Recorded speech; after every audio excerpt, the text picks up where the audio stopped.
Hello students, hi, this is Palvi.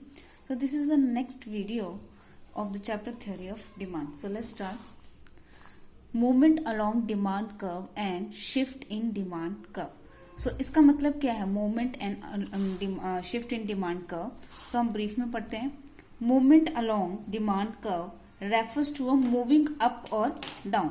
So ये moving along में क्या है कि हमारा जो curve है, ठीक है, वो अप और डाउन जाएगा, जो हमारा डेली डिमांड कर्व होगा.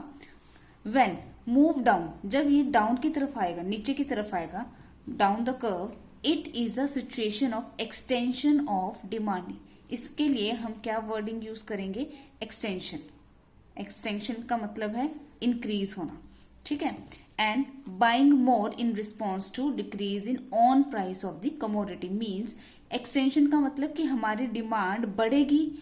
इसका मतलब हम ज्यादा परचेज करेंगे. क्यों परचेज करेंगे? In response to decrease in own price of the commodity.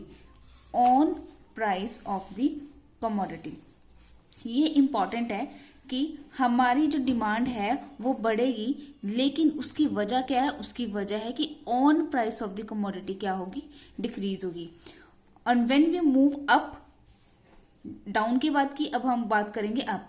When we move up, it is a situation of contraction of demand. Contraction मतलब डिमांड का कम होना. Buying less, it means buying less in response to increase in on price of the commodities. का reason क्या होगा? हम कब हम bye कम करते हैं? जब हमें पता चलता है कि उस कमोडिटी का प्राइस क्या हो गया? कम. So movement along demand curve में हमारा जो डिमांड कर्व है वो अप और डाउन जाएगा. मतलब जो ये हमारा डिमांड कर्व होगा, ठीक है, ये डीडी, ये सम टाइम डाउन जाएगा और सम टाइम ये अप जाएगा. इसका रीजन क्या होगा? डाउन आएगा, दैट मीन्स एक्सटेंड होगा. इसका रीजन होगा क्योंकि on price of the commodity क्या होगी? डिक्रीज. प्राइस उसका कम होगा. और ये अप कब जाएगा? जब अप जाने का मतलब है कॉन्ट्रैक्ट, कम होगा. इसका रीजन क्या होगा? जब on price of the commodity क्या होगी? इंक्रीज होगा. मतलब कि प्राइस के डिक्रीज होने पर हमारा जो डिमांड कर्व है वो होगा एक्सटेंड, दैट मीन्स बढ़ेगा. और यहां पर प्राइस के इंक्रीज होने पर जो हमारा डिमांड कर्व है वो होगा कॉन्ट्रैक्ट, दैट मीन्स कम. इसमें सिर्फ इंपॉर्टेंट ये है कि इसमें हम वर्ड यूज करेंगे एक्सटेंशन एंड कॉन्ट्रैक्शन, ये इंपॉर्टेंट है. और रीजन क्या है? रीजन है own price of the commodity. Then हमारा सेकंड आ जाता है shift in demand curve. Shift in demand curve refer to all such situation when the demand curve for a commodity increase और डिक्रीज. ऊपर हमने पढ़ा, वर्ड हम यूज कर रहे हैं एक्सटेंशन और कॉन्ट्रैक्शन. डिमांड के लिए हम एक्सटेंशन एंड कॉन्ट्रैक्शन, लेकिन शिफ्ट इन डिमांड कर्व में हम डिमांड के कम और ज्यादा होने पर इंक्रीज और डिक्रीज वर्ड यूज करेंगे. ड्यू टू, क्या वजह है इसकी? Due to change in other determinants. अब अदर डिटर्मिनेंट्स क्या है? अब हमने लास्ट टू लास्ट लेक्चर में हमने फैक्टर डिटर्मिनिंग द डिमांड पढ़े थे, ठीक है, जिसमें टोटल फंक्शन क्या थे? डिमांड के फंक्शन क्या थे? Own price of the commodity, price of related goods, income of the consumer, taste and preferences and expectation. और भी है. मतलब ये है अदर डिटर्मिनेंट्स. इनको हम बोलते हैं अदर डिटर्मिनेंट. मतलब जब ये अदर डिटर्मिनेंट चेंज होंगे और इनके चेंज होने की वजह से जो डिमांड पे असर पड़ेगा, या मतलब या तो डिमांड कम होगी या फिर ज्यादा होगी, ठीक है. इसको हम बोलते हैं शिफ्ट इन डिमांड कर्व. सो और इसमें हम क्या मान के चलेंगे कि own price of the commodity क्या रहेगी? कांस्टेंट रहेगी. मतलब जब प्राइस के चेंज होने की वजह से डिमांड चेंज होगी तो हम बोलेंगे मूवमेंट अलोंग डिमांड कर्व. जब अदर डिटर्मिनेंट के चेंज होने की वजह से, ठीक है, like price of the related goods, income of the consumer, taste and preference and expectation की वजह से जब हमारी डिमांड चेंज होगी, उसके लिए हम बोलेंगे शिफ्ट इन डिमांड कर्व. और उसके लिए हम वर्ड यूज करेंगे इंक्रीज और डिक्रीज. अब मैं आपको छोटा सा ओवरव्यू दे देती हूँ. सो ओवरव्यू क्या है? Movement along demand curve and shift in demand curve. Movement along demand curve को हम और क्या बोल सकते हैं? Change in quantity demanded. And shift in demand curve को हम बोलते हैं चेंज इन डिमांड, ठीक है। सो movement along demand curve and shift in demand curve. Movement along demand curve में वर्ड हम यूज करते हैं एक्सटेंशन एंड कॉन्ट्रैक्शन। एक्सटेंशन अगर हमारी डिमांड बढ़ती है, कॉन्ट्रैक्शन अगर हमारी डिमांड कम होती है।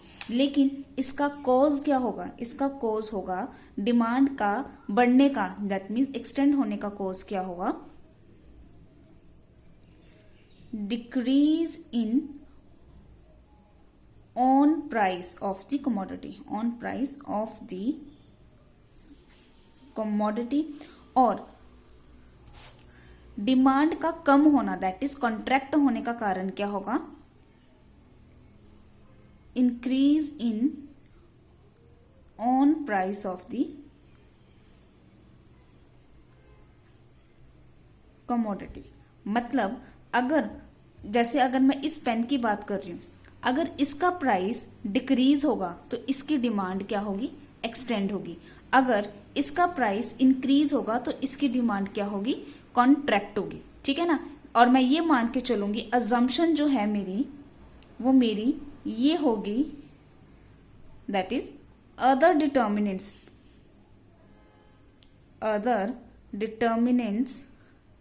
रिमेन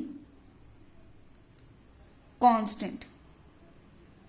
मेरे लिए अदर डिटर्मिनेंट इसमें क्या रहेंगे? कांस्टेंट रहेंगे। सिर्फ प्राइस के चेंज होने से जब मेरी डिमांड चेंज होगी तो वर्ड में एक्सटेंशन और कॉन्ट्रैक्शन यूज करूंगी। नेक्स्ट आ जाता है हमारा शिफ्ट इन डिमांड कर्व। जब हमारा शिफ्ट इन डिमांड कर्व होगा तो उसके लिए हम वर्ड यूज करते हैं इंक्रीज और डिक्रीज। एक और चीज बता दूं, इसके साथ इंक्रीज के साथ हम फॉरवर्ड भी यूज कर सकते हैं, forward shift in demand curve और backward shift in demand curve. So अब इसका क्या कारण है? फॉरवर्ड और डिमांड इंक्रीज कब होगी? जब अदर डिटर्मिनेंट हमारे क्या होंगे? चेंज होंगे। सो इन दोनों में जो रीजन होगा वो क्या होगा? सेम होगा। वो सेम क्या होगा? Change in the other determinant. अब डिटर्मिनेंट किस तरीके से चेंज होंगे कि समटाइम वो डिमांड उसकी इंक्रीज भी हो सकती है और समटाइम उसकी डिमांड डिक्रीज भी हो सकती है। लेकिन इसमें हमारी अजम्पशन ये है कि own price of the commodity remain constant, remain constant. जैसे इसमें सिर्फ प्राइस चेंज होगा और अदर डिटर्मिनेंट कांस्टेंट होंगे, इसमें अदर डिटर्मिनेंट चेंज होंगे लेकिन प्राइस क्या रहेगा? कांस्टेंट रहेगा।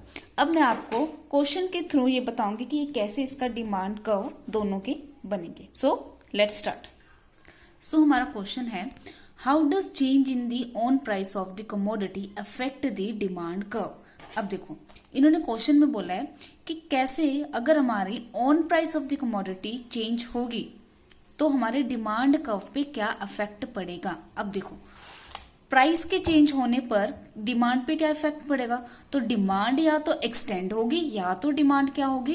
कॉन्ट्रैक्ट होगी। तो हम इसमें हमारी टू पॉसिबिलिटी आती है। और जहां पर एक्सटेंशन और कॉन्ट्रैक्शन ऑफ डिमांड का होता है, दैट मीन्स वो किसका पार्ट है? वो है मूवमेंट अलोंग डिमांड कर्व का। सो इसमें याद रखना है आपने, इसमें हमारा जो डिमांड कर्व होगा या तो वो अप जाएगा या तो वो डाउन जाएगा। ठीक है। अभी मैंने आपको करवाया नहीं तो मैं अभी करवाती हूँ तो आपको पता लग जाएगा अच्छे से।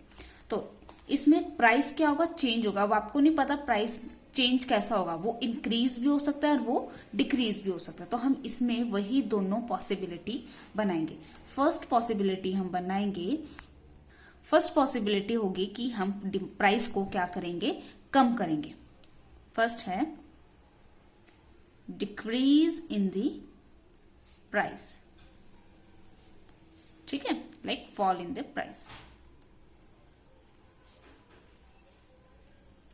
अब जब प्राइस फॉल करेगा तो डिमांड क्या होगी, डिमांड होगी एक्सटेंड, मतलब बढ़ेगी डिमांड। इसका इफेक्ट ये पड़ेगा। Extension of demand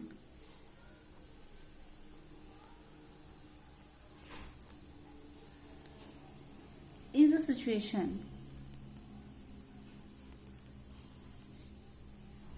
when quantity demand increase in response to fall in the on price of the commodity.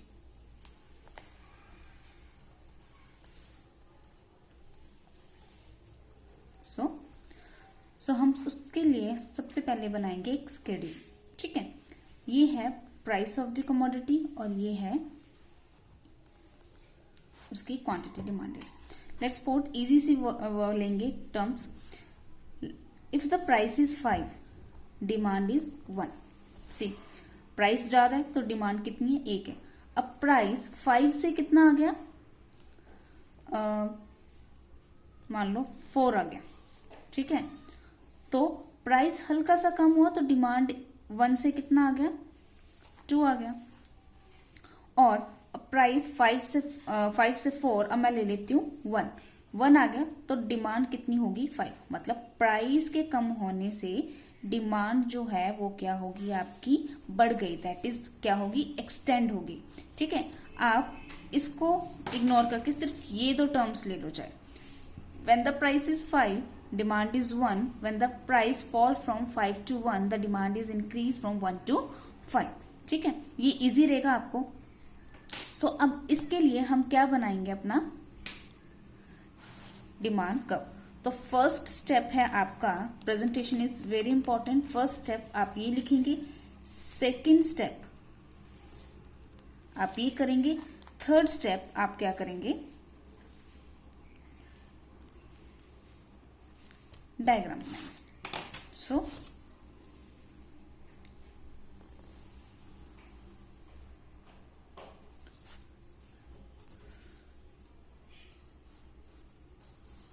this is x axis and this is y axis.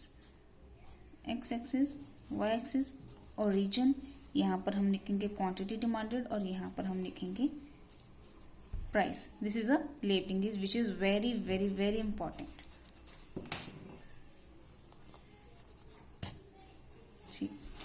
से अब इसको हम कैसे लिखेंगे, when the price is 5, let's suppose price is 5, demand is 1, demand is 1। क्योंकि अगर price ज्यादा है तो ऑब्वियस है मार्केट में डिमांड क्या होगी, कम होगी। नाउ जॉइंट इट, तो this is a A point. ठीक है, when price fall from 5 to 1, अब हम बनाएंगे 1। ये सपोज यहाँ पर क्या है, 1 है, तो आपकी जो डिमांड है वो इंक्रीज होगी फ्रॉम 1 to 5। ये है 5।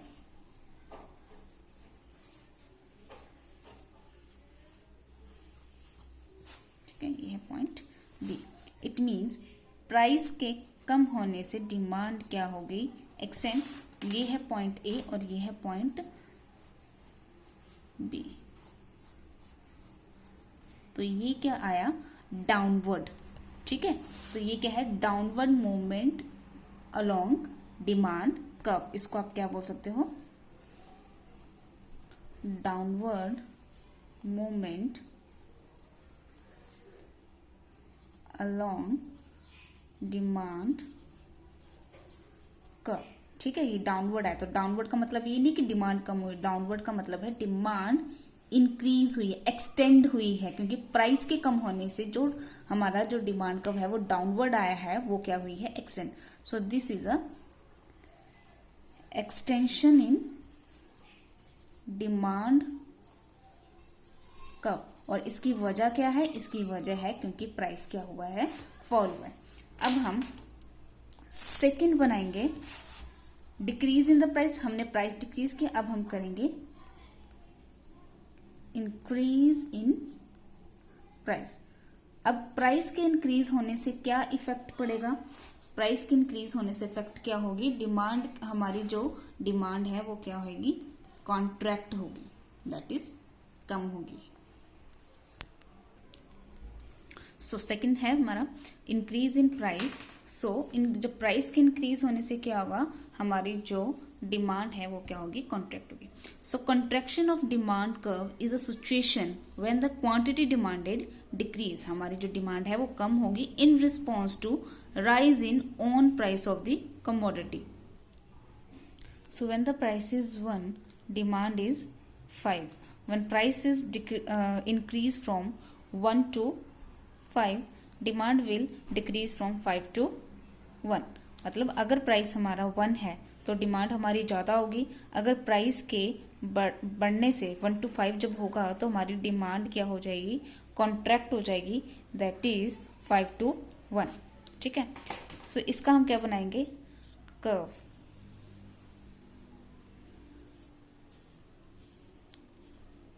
This is Y axis, X axis origin, यहाँ पर होगा हमारा प्राइस और ये है हमारी quantity demanded. So let's start. So when the price is 1, demand is 5, तो हम ये डिमांड यहाँ लेंगे। ठीक है, सो इनको मैच करेंगे तो ये है हमारा A point. When the price is increases from 1 to 5, demand is decreases from 5 to 1 और contract, we can say contract. That is B. So हम ए और बी पॉइंट को क्या करेंगे? मैच करेंगे। वैसे हमारा so now match the point A and B.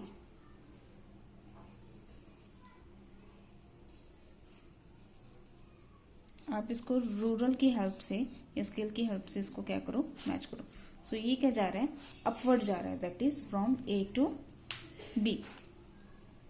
So ये है